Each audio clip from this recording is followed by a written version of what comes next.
G'day everyone, Prep Aussie here. I hope you're all well in whatever part of the world you watch this video. Today is Thursday the 13th, Hoover Day in America, of December 2018, and the time here is 10:12 Australian Eastern Standard Time. Folks, just want to get the sponsorship out of the road and I want to have a chat. Oops, wrong one. Okay, totally awesome. Golden activated turmeric paste. It is fantastic. I've now got, these guys are now selling to people overseas, which is great. Get some. It works. I'm not lying. I wouldn't be advertising it if it didn't work. The stuff is just fantastic, honestly.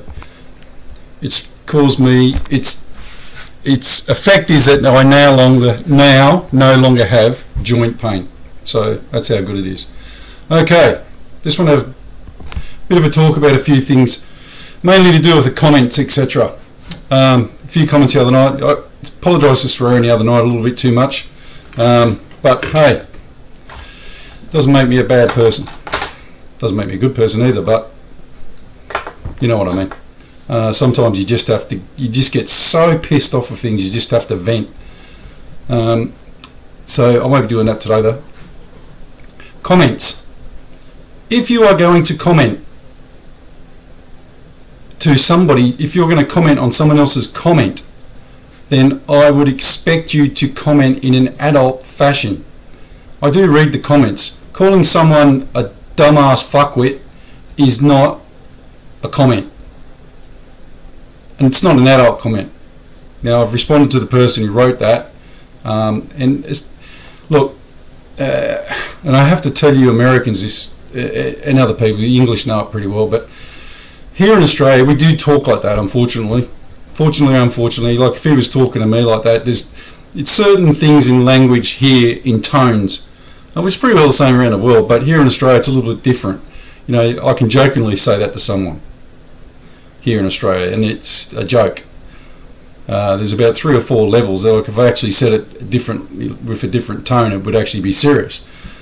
I don't believe this man meant to say anything seriously. He just didn't think before he posted the comment. Now your comments should be debatable.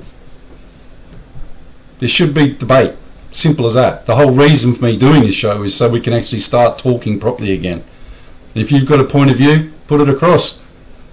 But what I will say is make sure it's adult content. And by that I mean actually have use debatable words if you want. Anybody can get on here and just write shit. You know, that's not what this is about. People want to hear your views actually, but dumbass f-wit is not a view. That's just ridiculous. That's not an adult comment. Okay, alrighty. As always, loads going on in the world. I'm guessing everybody saw Chuck Schumer and Nancy Pelosi get absolutely eviscerated. Is that the word? Had their guts spilled out in the paddock. It was riveting. I couldn't take my eyes off it, and the body language was what can only be described as extraordinary. Now, anybody that wants to take on Trump has to have a bloody good debatable idea. They do not. He's very good, I'll give him that. Now, he actually shot them down and made them, brought out the truth, said the truth, and the truth hurts, as you all know. So it was interesting to give that. I want to show you. A lot of people have asked me of late to keep showing the Australian debt clock. Well, the Australian debt, total debt at the minute, now I've done this before, this is the top one here, you can see the little black thing come up. Representative of aggregate credit outstanding in both the private, household and business sector and the public, government sector of the Australian economy, including debts outside of the banking system. Okay, so that's a snapshot of where we're at as, for want of a better term, a community. We are $7 trillion now in debt, collectively. $7 trillion. So I have said before, if you put all the billionaires you can think of, all of them, every single billionaire in the world, you would not reach $1 trillion. Think about that. Now, I haven't done the maths on it, but if you wanted to get $7 trillion and divide that by 23, I'm guessing, simplicity, you'd find out how much debt per aggregate every single man, woman and child in Australia has of $7 trillion of debt. We are 23 million people. What you're looking at there is excessive, massively excessive, and we can't fix it. It's only going to keep going up. Only going to keep going up. It's gone. Now people laugh at me when I say the only physical proper way now to clear this debt is a debt jubilee. And people have said, oh, you're crazy, they're never going to let that happen. Well, guys, listen, unless you can come up with some scheme, because remember, we're 7 trillion in debt, America's 50 trillion in debt, Europe's 10 trillion in debt. There is no other way than a debt jubilee. So basically, you're going to go to sleep on a Friday and wake up on a Monday, whole clean slate.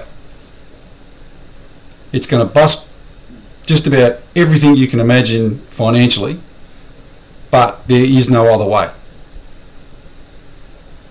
Now, it all depends which side of the reason this is going on for so long, because people are in the know, are jockeying themselves into position to make sure that when this does happen, they're on the right side.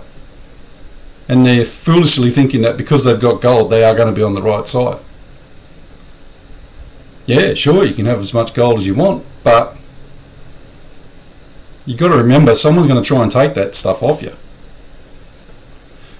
But I want to go through some stuff in the ABC today on the financial stuff, because this is really interesting. And I want to show you something that I kept from the ABC last week. Now, a lot of you may have actually missed this because it was tucked away in the business section, right down the bottom, let me tell you. And if I have to be honest, this is exactly what I predicted was going to happen. The housing market, as we're speaking, is getting shredded, absolutely shredded. I showed you Mike Maloney's video last week, something this wicked this way comes. The market is basically finished. The only people who don't realise that are the fools who are still buying some overpriced houses. But it is finished. The housing market is finished in Australia, definitely. Now, this is from the Reserve Bank. Now, what they're saying here, I won't give you I haven't got the link for this. I had to save it on my computer. Reserve Bank says rate cuts and QE possible as Australian housing enters uncharted territory. Now, they're actually openly, I'm being serious and you need to pay attention to this, they're actively coming out and telling us what's going to happen.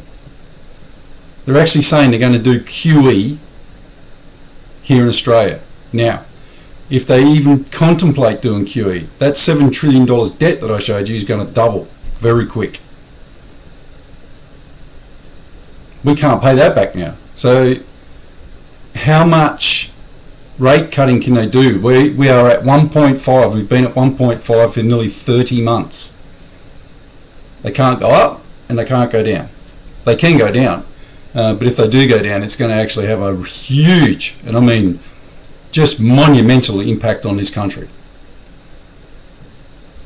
The dollar will drop so fast it'll make your head spin.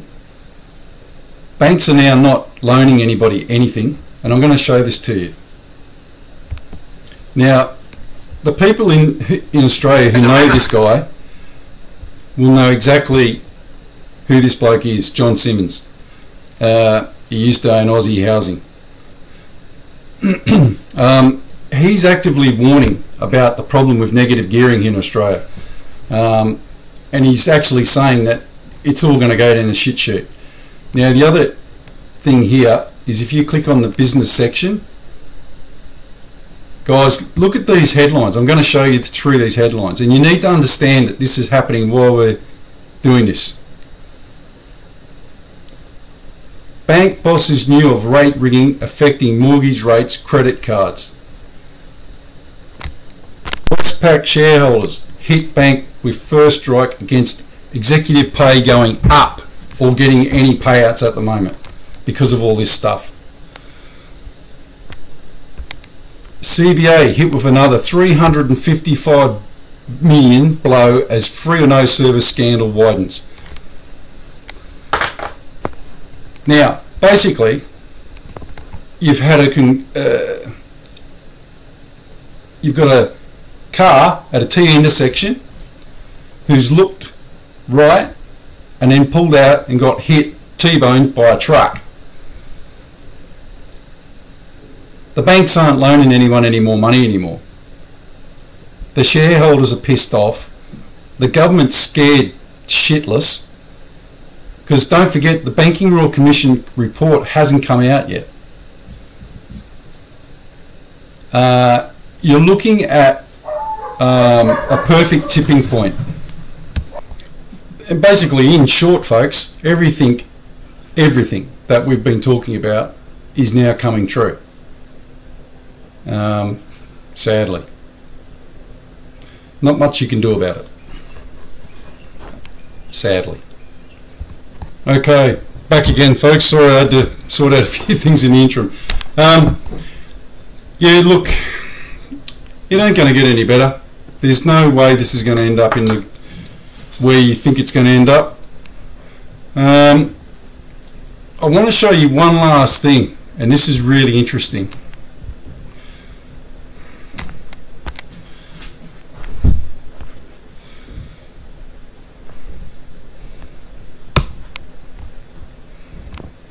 And that's this one here.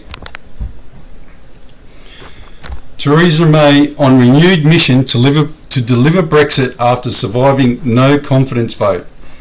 Now, look, at any stage, if any of you thought that the people behind the scenes, the power brokers, aren't that powerful, then you're not kidding yourself. You're kidding yourself, sorry. These guys are going to do whatever they can to keep this Brexit deal going so they get a second referendum. Now, it matters not. The big thing to remember here is that Theresa May is in a minority government. She doesn't have the balance of power. Now, the people in government are basically, by the end of next week, they are just going to say to her, you are going. And that might sound great, but that's when the shit is really going to hit the fan. Because you're going to have people just come out in open revolt and say, nah, not having it. Piss off. And it's a worry for everyone because we're coming up to Christmas. And these guys are not going to let this go until after Christmas, guys. You need to understand that. The Brexit people are going to push for this hell for leather for the next week, and they're going to get her out before Christmas, which is coming up quick, because they can't let this go on into the new year. It's not going to be in anybody's interest. I hope you all understand that. So we're going to go up to Christmas. And then just before Christmas, there's going to be a new British Prime Minister. Because basically all they've got to do is say, what they're not understanding is they don't have the balance of power. So they don't need one person just to say, had enough. And you automatically change the government anyway, which is another big possibility. one of these guys might get that pissed off, he just goes, well, I'm going to join the Liberal Nationals or whoever they are these days, the Democrats or whatever they call themselves in England now. And it's all over. It's literally all over. So she can have as many votes as she wants, but she's going to be gone before Christmas. But like I said, if you didn't believe how strong they were behind the scenes, she's still there. So you got to wonder what they've got on people to make sure that she's still there. And the deal is diabolical. It's absolutely diabolical. Look, you can't even make it up. It's that bad. It's not even a deal. It's basically the UK bending over, grabbing their ankles and getting reamed. Literally. With no lube. And as always, folks, we'll finish with the prayers. Verse of the day. But when the set time had fully come, God sent his Son, born of a woman, born under the law, to redeem those under the law, that we might receive adoption to sonship. Geez, that's pretty good, isn't it? And as always, folks, we'll finish with the Lord's Prayer. Our Father, which art in heaven, hallowed be thy name. Thy kingdom come, thy will be done, in earth as it is in heaven. Give us this day our daily bread, and forgive us our debts as we forgive our debtors. And lead us not into temptation, but deliver us from evil. For thine is the kingdom and the power and the glory, for ever and ever. Amen. Okay, folks. Look, one last thing to say. The Melbourne meeting is scheduled for next year, somewhere between the 3rd and the 25th of January, we're hoping. Obviously want to get it over before the Aussie Day. We will keep you informed, but so far there's at least 50 people that want to go to the Melbourne meeting. So if you want to join up, send us an email, prepaussie@protonmail.com, and I'll put you on the mailing list. Okay. Alright, folks. Keep prepping. Prep out.